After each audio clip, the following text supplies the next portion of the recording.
Hello everybody and welcome back to my channel. Today I'm going to be sharing with you all the books that I read in the month of January. So January's probably had the best start to a year's reading goal I've ever had. I ended up reading 9 books this month, which is way more than I expected to read and way more than I expected considering that I made my goal 50 books for the year. I'm not guaranteeing this is going to stay this way, but so far it has been good.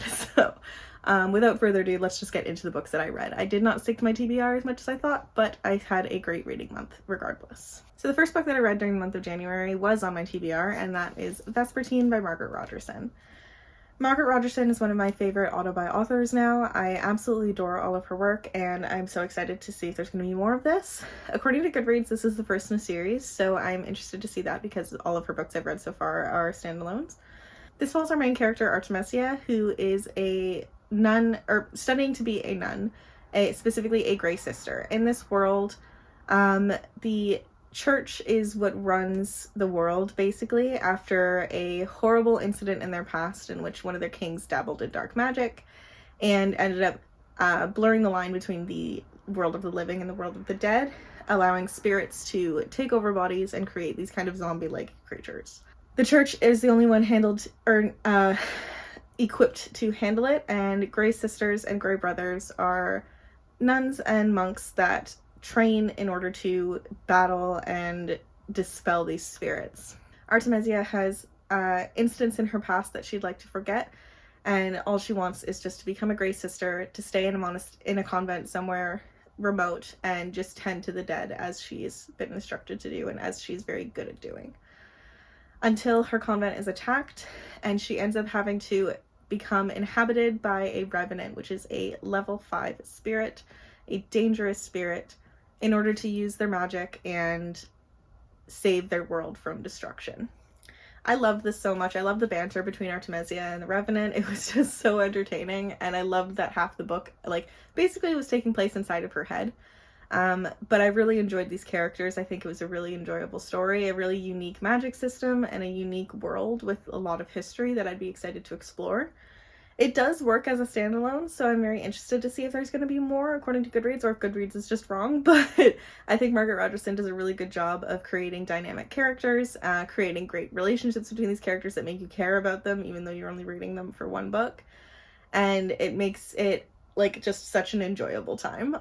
She made this world really unique, the magic system really interesting, and I'm really excited to see where this series goes. I ended up giving this a 5 out of 5 stars, same as all the rest of my Margaret Rogerson reads, and I'm excited to see more. So the next thing that happened for me in January is I actually ended up getting COVID. Me and my partner Tyler both got COVID. We're both fine now, we're both okay. It's definitely passed, and we definitely would have had it a lot worse if we weren't vaccinated, so I'm very grateful for that. But it gave me a lot of time to read. So, this next one, don't judge me. I read this in my COVID fever, brain fog moment, but I ended up reading Ice Planet Barbarians by Ruby Dixon. I don't know if I have to go into the plot of this. There wasn't much plot to be seen. It is a sci-fi adult romance. It's basically just smut, but it was exactly what I was looking for in that moment. So I enjoyed it. I didn't hate it as much as I thought I was going to. I basically just wanted to read it to know what the hype was about, and it wasn't bad, so oh well. I gave it a 3 out of 5 stars. Let's move on.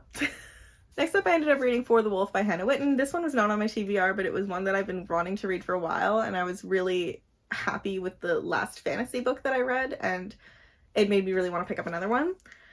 This is basically a retelling of Little Red Riding Hood, as you can probably tell from the beginning, but also very much a retelling of Beauty and the Beast. That's the, more prevalent retelling that I got, at least, from the vibe of this book, which I really enjoyed, because I really enjoy any type of fairy tale retelling, but especially a Beauty and the Beast one. But this tells the story of Red. Red is the second daughter born into this kingdom, and according to their rules, their laws, their religion, anytime there's a second daughter born to a royal, the first daughter is for the throne, the second daughter is for the wolf.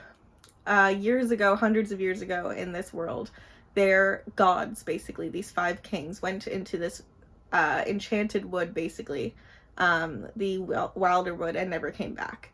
The wolf is the warden of this wood, and Every time there's a second daughter born, the second daughter is sent in as a sacrifice, hoping that the wolf will return their gods to this world once more.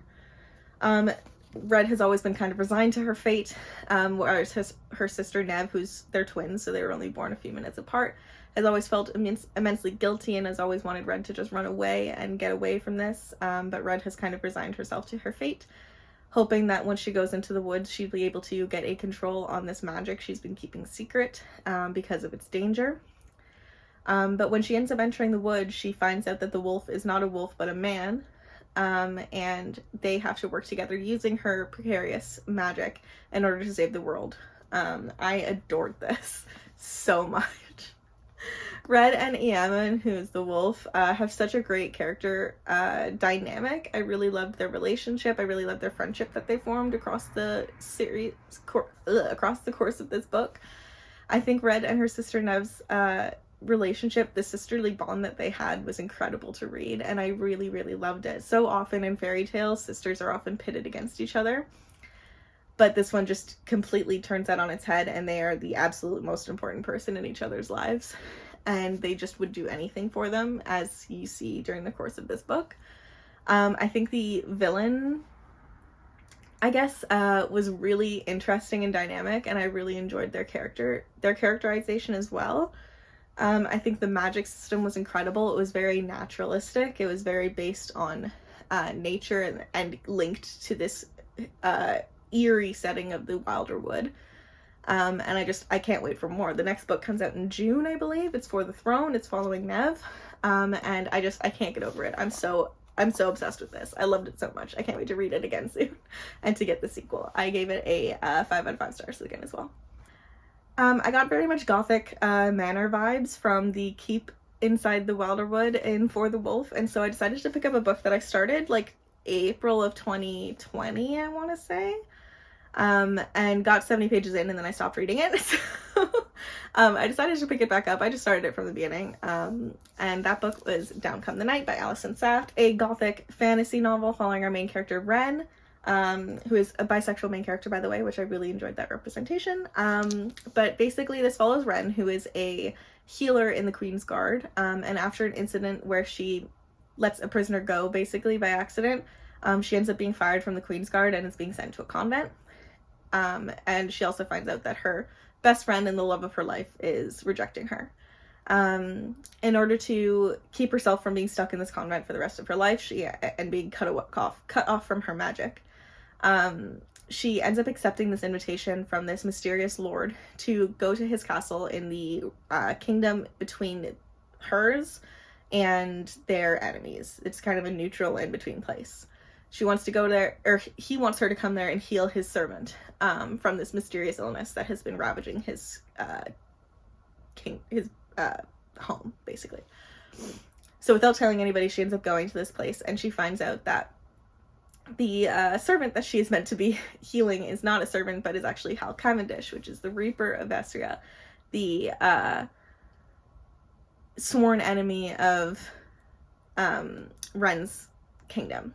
And so she has to end up swallowing her feelings, and the two of them have to end up working together to find out what is happening to all of their soldiers, because there is a mysterious illness, or mysterious disappearances of all their soldiers across enemy lines.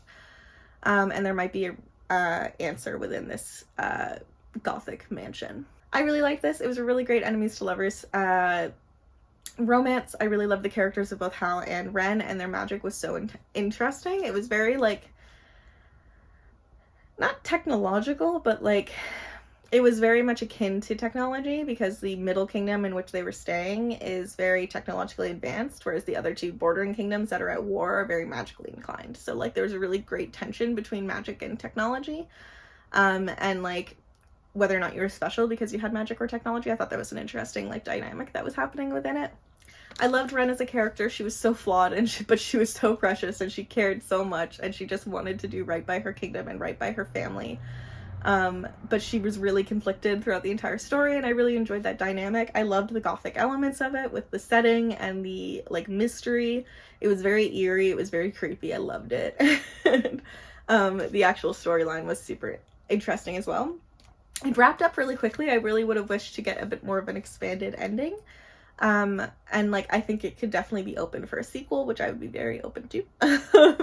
But overall, I really enjoyed this. I ended up giving it a 4.5 out of 5. Continuing on with that gothic theme, I picked up another gothic novel that is on my shelf. This is a newer edition. This one I got from my parents for Christmas, so thank you very much to Mom and Dad. But I ended up reading Within These Wicked Walls by Lauren Blackwood. This is a Ethiopian-inspired retelling of Jane Eyre, another classic gothic novel. But in this one, it follows our main character, Andy, who is a exorcist, basically. She works in order to dispel manifestations of the evil eye in people's homes or wherever, basically, by creating these magical amulets. These manifestations are not just creepy, like, goings-on, as you can imagine from a gothic novel. These are actual horrific ghosts and spirits that can actually hurt people. So it's a very dangerous job. Andy ends up taking on this contract from this, again, mysterious English manor in the middle of the Ethiopian desert that is always below freezing temperatures, dark, gloomy, very gothic in nature, as it would be with the Jane Eyre retelling. And its servants keep disappearing because of the manifestations of the evil eye. Andy ends up taking on this role without her license, hoping that by the end of it, when she dispels all the manifestations, the lord that lives in this house will grant her a patronage so she can continue to work, because she has been dispelled from her apprenticeship for reasons unknown to the reader at the beginning of this book. So she's really there for redemption and there to prove herself, and in doing so, you can definitely feel her vulnerability and her like innate desire to do good in this world and to prove herself worthy. I loved her character so much. She was so feisty, and she was very like down to earth, but very she was very pragmatic. But she still felt things so deeply, just didn't let others see it. The lord that lives in this house, Magnus, was hysterical. He was so erratic and so he had crazy mood swings, and he was just he seemed absolutely unhinged at some moments in this book, but then there were some really sweet moments with him as well that really helped to make his character come to life. And his relationship with Andy was just incredible. Their dynamic was really, really fresh and really interesting, and I really enjoyed it. The magic was terrifying. I really loved the descriptions of the manifestations. They were really creepy, and it really made me want to read more. But again, I adored this. It was so, so good. I also ended up giving this a 5 out of 5 stars again. Next up, I picked up my buzzword pick for the month. All of those other books that I read for Pop Culture Readathon. But this one I read because it was my buzzword pick for the month, and it was also a new book that I got over Christmas. Again, thank you, Mom and Dad. But I ended up reading the poetry collection Call Us What We Carry by Amanda Gorman. Amanda Gorman was the inaugural poet for Joe Biden when he was inaugurated into the U.S. presidency. I adored her poem that she read at the inauguration, and I wanted to read more from her, and this collection includes that poem, The Hill We Climb. It also included many other musings from centered around the pandemic, basically from the beginning of 2020, including talking about histories of other pandemics in the US and around the world, including like smallpox and polio, and reactions to that. It talked about the history of slavery and how it has manifested into horrific actions like police brutality and the murder of George Floyd. It was just a really great musing on the last couple of years, basically, and there were some poems in here that were just unforgettable. I tabbed so many of them, and she just did such a great job of experimenting with style, especially with her poetry. I'm not usually a big modern poetry fan, but I really, really enjoyed this. There were quite a few that I really want to type out and send to family members, because there's one that I think my Aunt Agnes would just adore. And I can't get over it. I'm still thinking about some of these. Some of my favorites include definitely Memorial, Who We Gonna Call? That one was hilarious. Some of these have really interesting references and pop culture references, other kind of things. Fury and Faith was fantastic. That one was about George Floyd. Truth in One Nation. Miracle of Morning. It was just so many of these were incredible, and even if you're not a poetry fan, I think I'd recommend this to anybody who really wants a kind of cathartic experience of reading about this pandemic that we are still suffering through. I think it was a really great piece of pandemic media that didn't just despair about it. I think The beginning starts off really rough, but it really does end on a note of hope and of looking towards the future, and I think that was really necessary if you're going to handle this as a topic, especially considering it is still ongoing. It isn't finished yet. That was one thing I was worried about, was that it was going to end with like talking about how the pandemic is over in the past, whereas it's definitely not. And it didn't do that, so I'm very grateful for that. But yeah, overall I really enjoyed it. I'll definitely be reading more poetry by Amanda Gorman in the future. And yeah, I'm obsessed. Everybody read it. I gave it 5 out of 5 stars. As you can tell, this reading month has been a very successful reading month as well. I think the lowest rated book that I read was Ice Planet Barbarians. So having a great time. So next up, I listened to my first audiobook of the month, and I listened to Let Me Tell You What I Mean by Joan Didion. So this was my first introduction to Joan's writing. She was an incredible journalist and writer who passed away earlier this year, or at the end of 2020. I can't remember exactly when it happened. It was a very sad day. I'd heard about her writing so many times that I'd never actually given it a chance yet, and hadn't managed to read any beforehand. So I found this collection through my library, and it is a collection of, I think it was like 4 or 5 different pieces of her writing all across her career, from the 1960s all the way until the end of her life. And it was incredible. It was a really great read, really great listen. I really enjoyed the audiobook. And it really felt like a conversation. It felt very engaging. It felt very readable. The writing style seemed effortless. And it definitely made me want to read more of hers in the future. Some of the topics were just kind of like, I didn't really care. Like there was one about Martha Stewart that I just didn't really feel connected to the topic. But the writing is what kept me engaged and kept me interested. So I definitely want to pick up more of her work in the future. This one I gave a 4 out of 5 stars. Next up was my graphic novel pick for the month, and I ended up reading Saga Volume 3 by Brian K. Vaughan and Fiona Staples. This is a sci-fi Romeo and Juliet retelling set in space with a bunch of different characters of different alien races and some humans, and it's just really interesting. The story has gotten so out of hand, and I really love it. The art style is also stunning. I'm obsessed with it. I think here's some of the art style here. Just such interesting characters and such vibrant color, and just a great story rooted in love across battle lines. And I'm obsessed with it. I can't really talk about this one too much because it's spoilers, but I'm really liking this series, and I definitely will be continuing it. This is, again, the 3rd volume of this, and I want to get more. I gave this a 4 out of 5. And then the last book that I read this month, at the time of filming this, was Push Out, The Criminalization of Black Girls in Schools by Monique W. Morris. This was my book club pick for the month, and it was a nonfiction part biography, I guess. Not really. It was a nonfiction book talking about the, like it says, the criminalization of Black girls in schools, and the author, Dr. Morris, went to various juvenile detention centers and spoke with the girls that were being incarcerated there. About what led to them being there, and what things that they were hoping from their schooling that they never got, and some of the stereotypes that they kind of were set up to endure in these schools, and was just calling for more education reform. I really enjoyed this audiobook again as well. I listened to it through Scribd, and it was stunning. It was very frustrating and very infuriating at many moments, because it's just so disgusting the way that Black girls are treated in many different schools just for being Black. They're expected to be more mature. They're expected to be more like put together. They're not expected to be children, and it's so frustrating. And reading about these stories just made me incredibly sad, but it also made me very it made me angry. It made me sad. It made me angry, and it made me want to know more about how to fix this in the future. But overall, it was just incredible. I ended up giving this a 4 out of 5 stars as well. And the discussion that we had yesterday, we had our book club meeting yesterday at the time of filming this, was really great. And we were really talking about the intersectionality of being a woman and being Black, and using our own experiences to discuss this, and our own experiences with sexism, misogyny, racism, and it was just a really great and productive discussion, so I'm very happy about that. I need to know more about the US prison system to get more knowledge about this, and the US education system, but it is something that I can look forward to in the future. Thank you guys so much for watching. I really hope you enjoyed this video. If you did, please give it a thumbs up, because it really does support my channel, and let me know down in the comments below if you've read any of the books that I read this month.